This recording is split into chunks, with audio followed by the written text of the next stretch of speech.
Welcome everyone to the next edition of the Care CEO Success Stories podcast. My name is Adam James of Spring Up PR. And today on this episode, I'm delighted to say we have Keith Crockett. He is the CEO of Lovett Care, which has 8 care homes around the UK. Now, Keith has been in post for 6 months as CEO at Lovett Care. He is vastly experienced in the care sector, and Keith is going to tell us in his own words what he's done up to now. Now, most importantly and interestingly, on this episode, we're going to be focusing, or rather Keith is going to be focusing on the importance, the vital importance of moving to a new head office, where it should be and why, and the importance of that decision. So it's a really, really interesting episode. And please, as I always say, make sure you tune in, stop all those notifications and take notes and use it for that information gathering.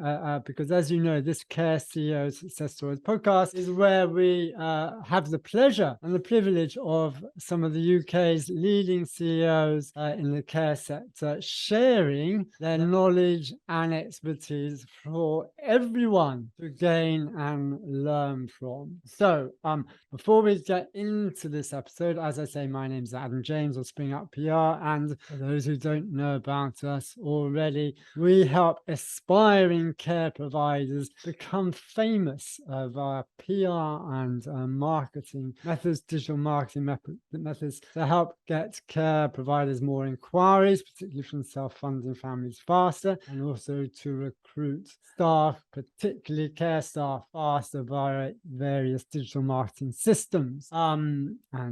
Gosh, we're speaking in October 2022. Do we know right now how important recruitment is in the sector? Anyway, without any further ado, to coin a cliche, as I always like to say, I'm delighted to say we have Keith Crockett. So Keith, why don't you start off by telling all our listeners and the viewers, for those watching on YouTube, a little bit more about who you are and what you do. Sure. Firstly, Adam, thank you for having me. And it's a pleasure to be here on your podcast and YouTube session. As you mentioned, I'm the CEO of Lovett Care. I joined in March of this year, so I've only been in post for 6 months, but very excited to be here with this group. As you mentioned, I've been in the care sector in the UK for quite a few years. Yeah. Prior to Lovett, I was part of the senior team at Avery Healthcare, one of the top 10 care providers in the UK. Prior to that, I ran the UK office for Welltower Inc., which is a healthcare REIT, so property investor, US based, but with a big presence in the UK.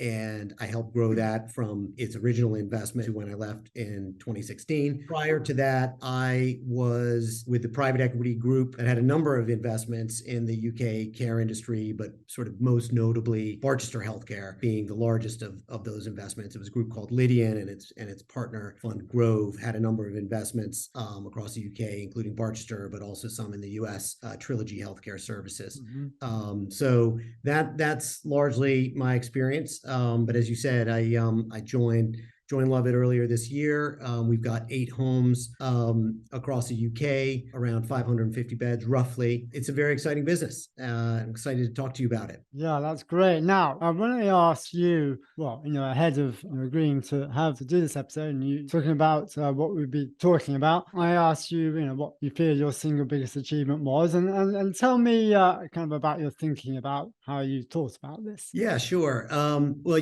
I guess the question you asked me to contemplate and to answer and talk about was, what's my single biggest achievement as CEO? Now, yeah, as I said, I've only been CEO for 6 months, so it hasn't given me a very long period in office in post to think about. However, there are certainly a number of things I'm proud of. When I took over in March of this year, the business was just coming out of COVID, which obviously impacted the sector, and the team has done a fantastic job since then of covering We've boosted occupancy from sort of roughly the high 70s to now the high 80s.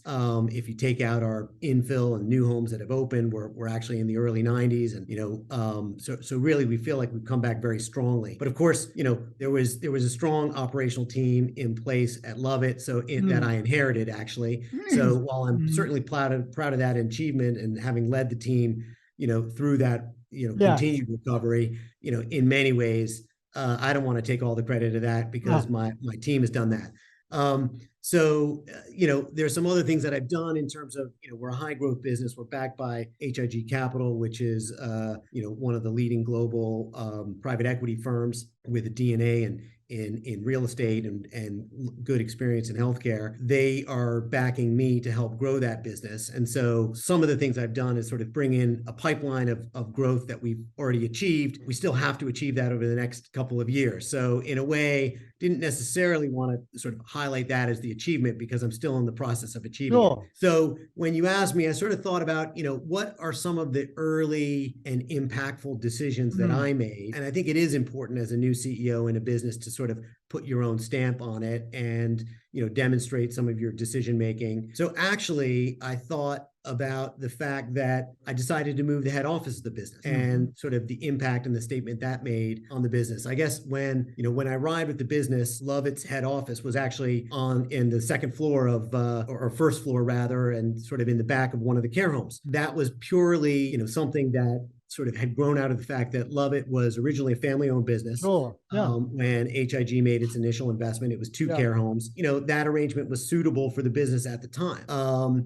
But since then, and over the past 2 years, throughout the COVID period, HIG invested more. They added on another 2 care homes, and then they acquired another 4. So it's currently 8. But it was clear to me when I arrived that head office operating space for the senior team was sort of at capacity. And while I think the team, as a lot of groups had over COVID, was just really trying to make the best that they could do, a lot of people working at home, they hadn't really focused on themselves and the working environment that they were under. I guess the second thing was that they had thought about adding a head office, but actually they had in the home where the head office was located, they were thinking of expanding and doing an extension, which was going to involve quite a bit of building works. And as part of that, they thought, let's build a new head office suite off the back. But when I arrived, I realized that actually the business had grown quite a bit. And the concept of adding head office space, which was non-revenue generating, didn't necessarily make the most sense. Plus, in terms of the timing of that, it would be at least another 12 months until that was there. So it was interesting. To me, it was sort of one of the first sort of decisions that I came across that I saw that, they were making this plan, but actually it makes much more sense to rent some head office space nearby because, it will make more financial sense for the business and we won't have to spend the capital on sort of office space for the head office team, but it'll also move us more quickly to where we want to be from a sort of to expand and to grow. So that was, for me, it was a very easy decision, but it was interesting because it was one of those decisions where, it was clear that the team had just decided they would go down one path. But when you come in with a fresh pair of eyes, you realize, wait a minute, there's an alternative route we can go. And I made that decision quickly. And I think people agreed with it and they decided this is good for us. And so we looked around and we found, some nice new space, which was big enough for our aspirations. We added on some pipeline and we were thinking, okay, we want to add this new team, that new team. And so we've now got some space, which is terrific. It's big enough for us to move into from a, how many people are we talking about to move into the head office or be working from there kind of as required? Yeah, well, there's a number of things, we moved in. So also, I must say, from an infection control standpoint, it didn't, even though we sort of managed that, the old circumstances wasn't ideal, even though obviously we were managing it under all the sort of proper protocols and what have you. Now that we're in this new space, it's better for infection control. We moved in, lots of space for the team. But I think most importantly, for me, it was a we're in the care business. The care business is about looking after our residents first and foremost,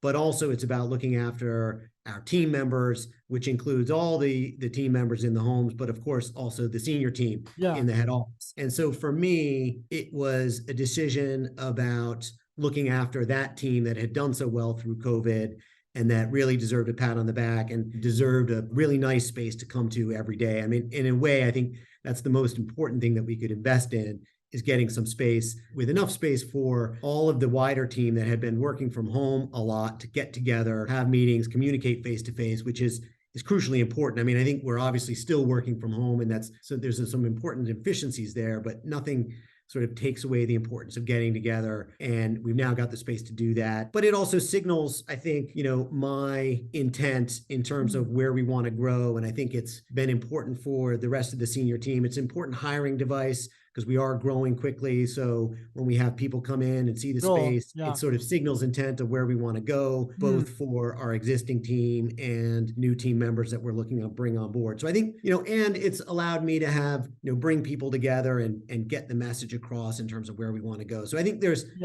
it's interesting. While there's a lot of financial achievements that I've done, there's some sort of corporate development and growth achievements. The reason why I chose the head office move is for all those other reasons, why I think it's an important signal. And for me, it was an important early decision that I made. And I think, the team really appreciate it, and it's setting us in the direction where I want to go. So where geographically was the care home that you moved from, and where is physically, where is the head office, and why you decide? We're still in the same area. I mean, our head office is and the business, the original Lovett Care business was based in Stoke-on-Trent, and that's where the original head office is. We are now in Newcastle-under-Lyme, which is, an adjacent town, but all within the Metro Stoke. And it was important because really, I think, as in most care businesses, you've got, the finance function and the HR function who are, come into the office on a regular basis. We do have some regional managers that are out in the field, but can come in, and our head office was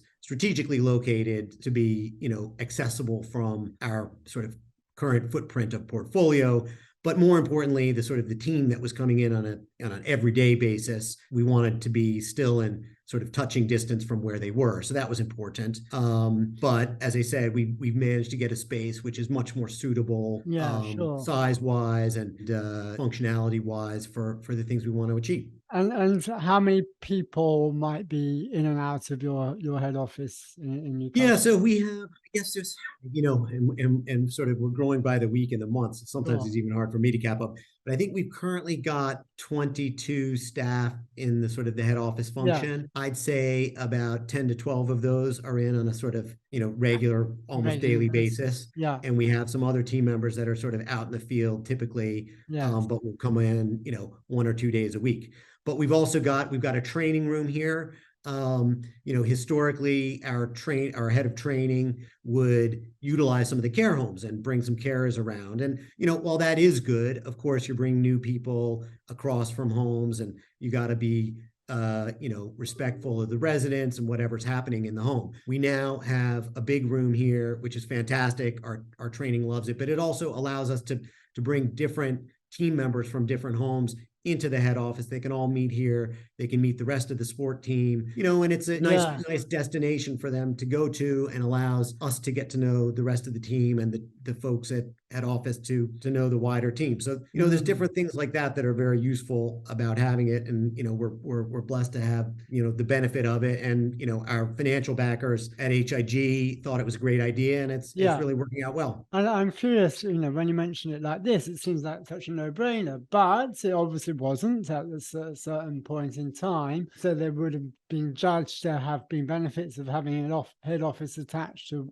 I guess, one of your flagship homes or one of your homes. So, and the capital expenditure to extend, and I don't know, maybe increased valuation of the property with an additional kind of HQ space. But nevertheless, it was decided to move into, the separate HQ. So what I'm curious to know why that decision wasn't made in the first place. Was it just like that wasn't presented as an option? It's interesting, and it was it was an easy first decision for me, because I think a lot of folks coming in would probably get to the same sort of conclusion. But I think it had been made because, as I said, when the business was originally just 2 homes under the family ownership. Yeah. They didn't have a large central team. And for them, it was actually, and I think a lot of small groups sometimes can, utilize space within a home that's not necessarily appropriate for hosting residents. And possibly there is some sort of support team space within a Yeah. home. And I think that was Yeah. the case. And I think for, the original shareholders and head office team, they felt like it gave them an ease of control so they could stay on top of the Uh-huh. operations Yeah. because they were sort of co-located. And I think a lot Yeah. of small groups probably sort of make that decision just because it allows them to be much closer to the actual On the ground. day-to-day on the Yeah. floor residents. And Yeah. there's a sort of a reason for that. Saying that, we quickly grew from 2 to 4 and then from 4 to 8. COVID highlighted how, infection control protocols were important and all that other kind of stuff. And I think for us, just, space wise, we were constrained by, even though there was some space that was adequate when there were sort of, 2 homes, you don't need such a large finance team. You don't need the HR support and so on. That growth from 2 to 8 happened over 2 years during COVID. So in a way, I'm not that surprised that they didn't challenge that decision. I think early on the decision was made, let's expand. They did have planning permission to add extra beds onto that home, and the home was doing well. So they felt like there was a sort of an economic case for building at that home. And I guess they just thought, look, that home has the head office function. We're renovating the home so we can add on some extra space.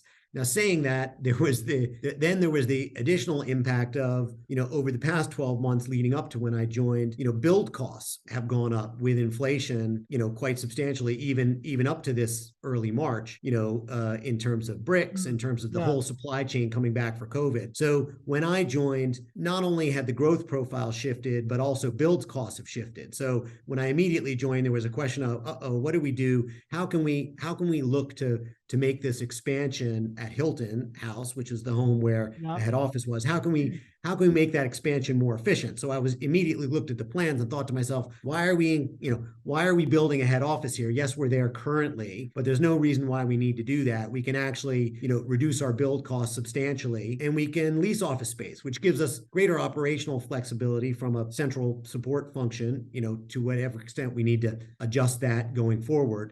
Plus it allows us to move in very quickly. So again, it was a pretty easy decision from my standpoint, but sometimes when you come into a business, there are certain decisions that haven't really been re-looked at, and you can cast some fresh pair of eyes and make a pretty quick decision. And this was one that sort of made sense to me, but I think it's been important in terms of, boosting the morale of the team and sort of shifting the approach and the direction. So interesting. And can you tell me what in your view, what's I guess for those listeners who might have right now literally an HQ at their home, and they might have a number of homes. At what point do you feel it's like, okay, well, you need to be thinking seriously about moving your HQ and your team to a different premise? Well, I suppose it depends slightly upon, how much adequate space do you have, what your current configuration looks like. But as I said, I can sort of understand how it worked when you had 1, 2, 3 homes. But I think certainly once you get to sort of 4 or 5 homes, you're starting to get to the scale where you probably need to have an independent setup, if not earlier. I mean, I think infection control standpoint, I think as long as you can be geographically close to the homes where you feel your team can support the homes from a central support office function well enough, you can always have a separate central function. Saying that, I can understand how some groups, if they happen to have the space on premises, might decide to do that. But I certainly think after 2 or 3 to 4 homes, you probably want to have an independent setup. I think it also depends upon what your growth aspirations are. Because if you've got your central function does not need to be as large if you're just managing a small group of homes.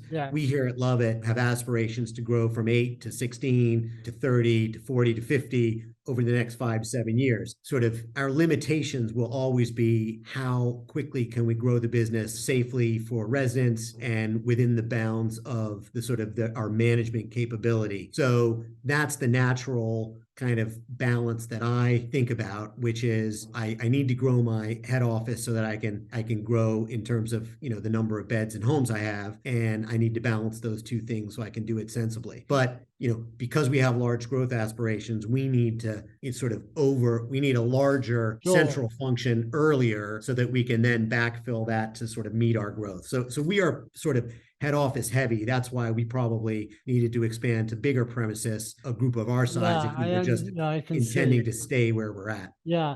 And also just a decision about where physically it should be, because, as you say, with some growth, tell me exactly where your 8 homes are located, because where I'm going with this is that decision about where to have that HQ, where you mentioned. Yeah, sure. No, it's an important decision, because, and I've learned from this from some of the other businesses I've worked in, Avery Healthcare, it was based in Northampton, partly because that's where the original founders were sort of based. But it's grown, Northampton's kind of, in between Birmingham and London. By design or by chance, it really happened that the portfolio spread largely between Birmingham and London, partly because of the sort of target towns and the pockets of affluence where it started. But the head office worked very well. You want to, some of the decisions where you take in terms of where should the head office be, especially for a multi-site business like a care business, you want to make sure that, your different regional management can access you easily. So you want to be close to, road networks, work close to the exit, on the M6 so that it's, from motorways when you're running between different homes, you can quickly get off the exit and access us well. I've seen that before. And so you don't want, because if you're not too close to the sort of the motorway, you can spend an hour or two moving from one urban hub to another urban hub, but another hour going in small roads. You want to be close. So there's some of that to think about. There's no reason to be in town centers per se. You can be, we're sort of in a, there's a sort of an office park that happens to be close to the exit, but that works very well because you've got lots of team members that are driving around and you want to have ease of access for them. Saying that, as I said, because of the team that comes finance and the HR team, you want to think about where they are. I think the other things to think about are, especially if you're growing, is you want to think about what your growth aspirations are and how quickly you want to get there. And some of those things where different landlords may give you a better deal to lock you up for 10 years of a lease. But actually, if you're growing quickly, you may say, well, I'd rather have a 5-year lease or a 5-year lease with a 3-year break. So you have to balance out what your head office lease profile looks like because, you usually have a sort of a vision of where you're going to be in 3 years, but 5 years, you might be a completely different place. And it's important to have that flexibility. And what lease did you end up with? So I think we ended up with a 5-year lease with a 3-year break, which worked kind of well for us.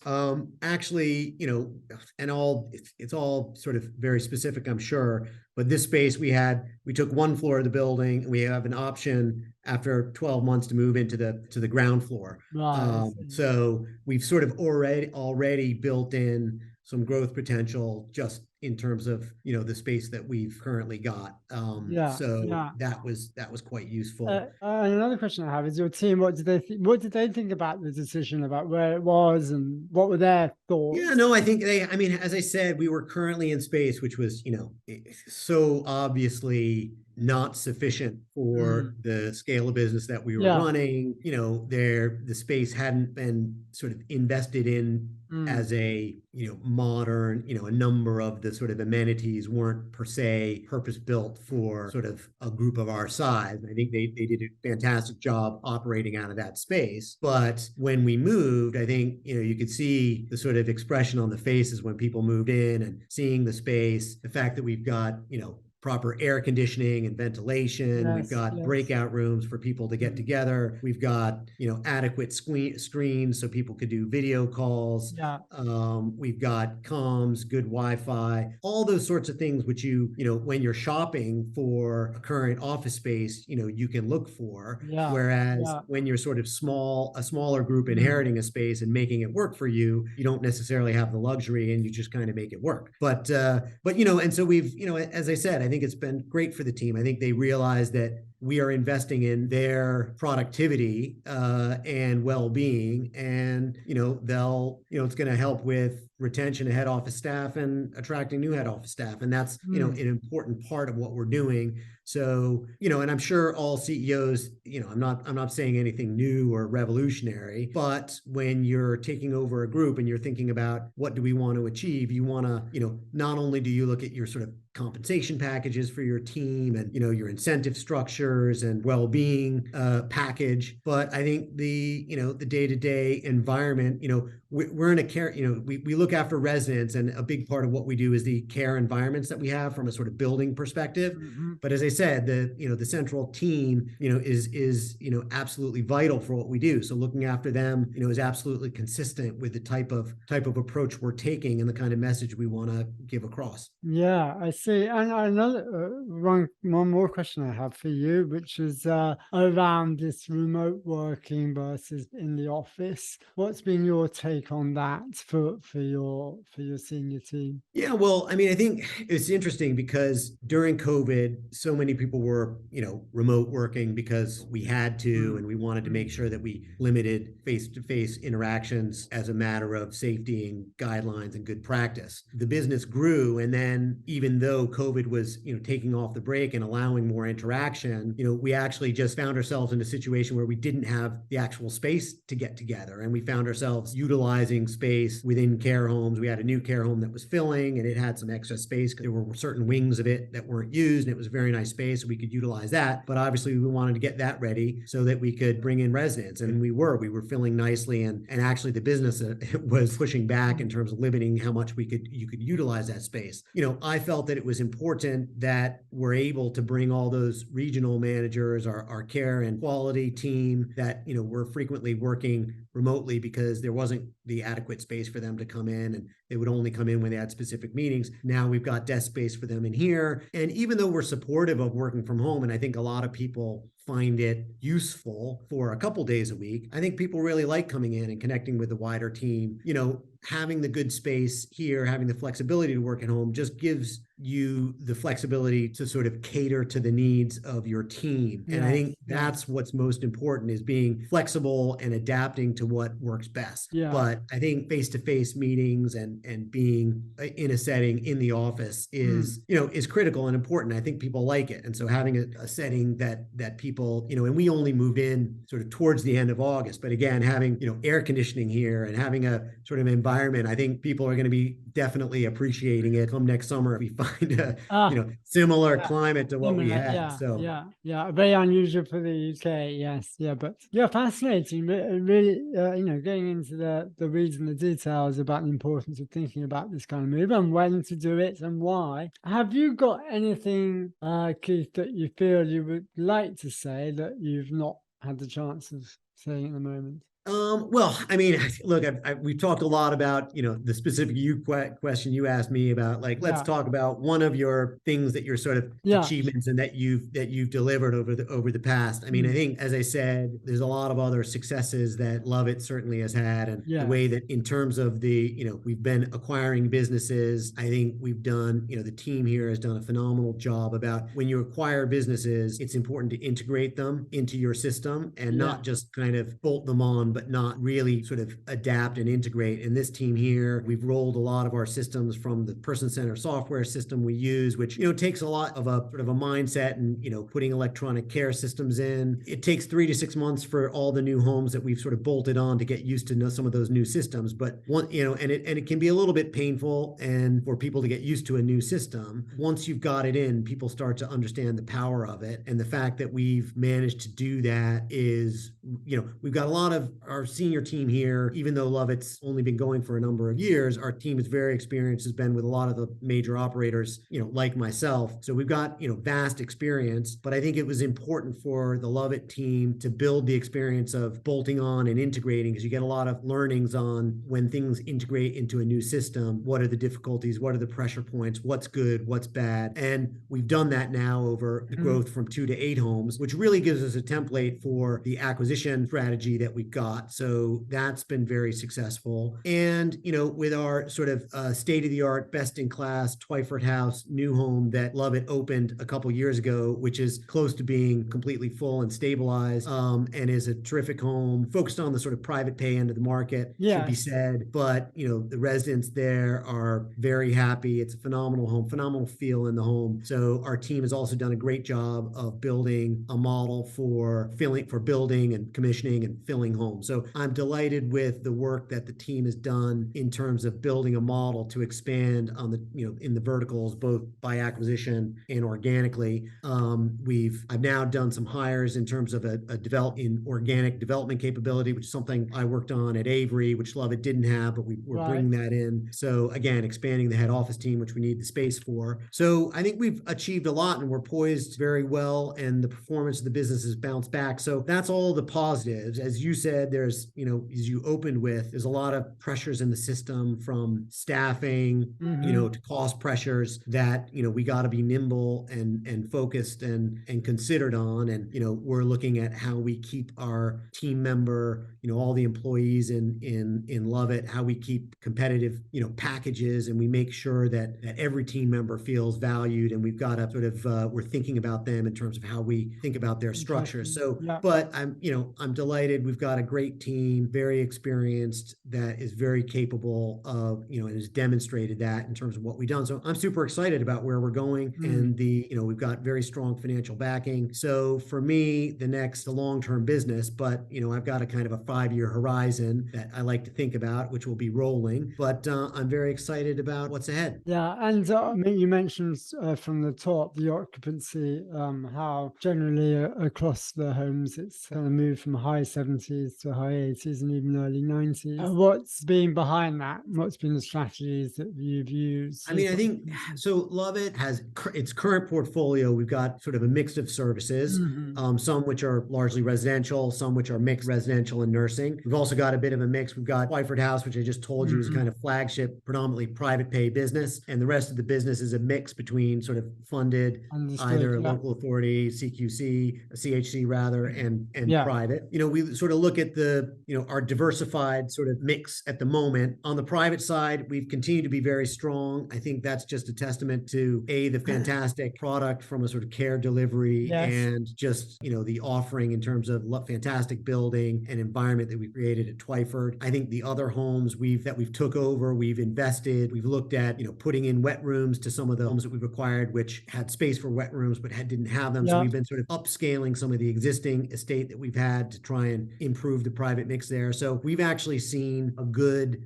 continued improvement and fill at infill home of Twyford. We've seen the other homes improve the environments, which allow us to sort of focus on the private pay. So we've had good response there. And then in terms of the funded business, there's strong demand, and it's really just been about making sure that the residents that we bring in profile that we want, that we feel we need to create the right environment in the homes. But I think coming out of COVID, there has been strong demand in the funded side of the business. We've been able to respond to that by delivering the good quality care and keeping good relationships with the different commissioners, and we've come back strongly in those departments. It's kind of been across the board. I think early on, you still had, even though the government took off the brakes on sort of COVID testing, obviously, if you did still have, even though visitors and different people can come into the homes without necessarily having to follow the testing protocols, we still have to follow them. And if there were, earlier this year, you do have to sort of close your home to new admissions if, a staff member or two or certain residents have it, even though thankfully, in touch wood, I think the vaccination program's been phenomenal. Like while we have had certain instances of cases at homes, we've had virtually no hospitalizations whatsoever. And I'd almost venture to say that other ailments besides COVID, present as much, if not more of a danger, if it's B or flu, other sorts of things. Obviously we're hypersensitive to COVID as well. But from an actual standpoint of keeping occupancy at the business, COVID obviously still has a negative impact, because you need to close your homes if you find that you're having incidences occur. So, but over the summer, we've been able to come back from that, and we've obviously kept the incidence low through good infection control regimes and just, messaging and communication. Yeah, that's wonderful. Well, it sounds everything you've been saying, everything's going in the right direction. And to top it all sure you've got a great HQ head office. So Yeah, no, the we're cherry very on the proud. You top. should come see us sometime. I know we have to do all these things over podcasts and Zoom, and it's Uh-huh. very Well, I now you know know, where you are. this is Yeah. the first podcast I've done, but yeah, feel free to come and visit us anytime. That's very, very nice of you, Keith. Well, finally, if people would like to get in touch, how can they best do that? Well, please visit our website and there's certainly contact details. As I said, we they can get in touch with us there, or look us up through any of the normal channels, social media, and all the rest. Hopefully people will follow us. And coming on today, we're a small group, but we've got large aspirations, and we know that Evidently. in the new world, having a presence on social media is important. Hence why keen to come on your podcast and get the message out so people can be aware of what we're doing and what we want to achieve. That's great. Keith, thank you so much for featuring on the podcast. My pleasure, Adam. Talk to you soon. Bye.